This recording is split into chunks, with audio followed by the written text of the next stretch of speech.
I grew up on an animal farm in South Africa, so a sheep and goat farm.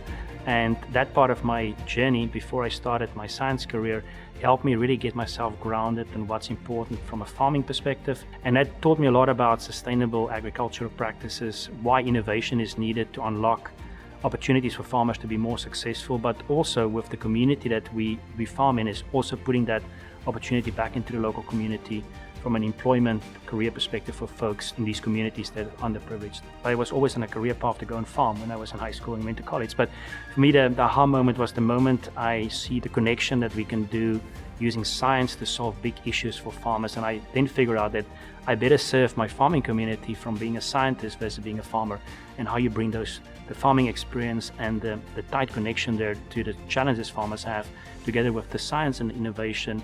But most important is how do you then implement that and deliver a product that fits a market need on an acre or hectare around the world. I've been with Bayer Legacy Monsanto for about 28 years. My career at Bayer currently, I'm leading the global plant breeding organization.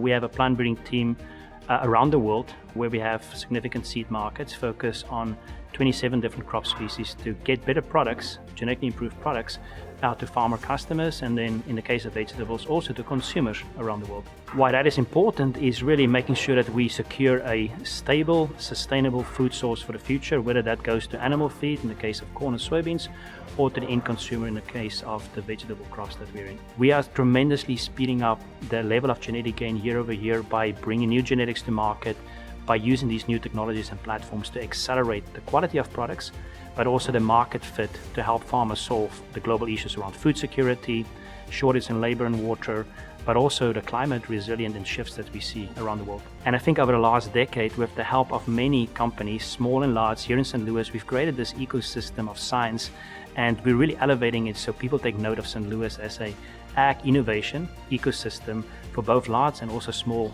companies that bring innovations to farmers.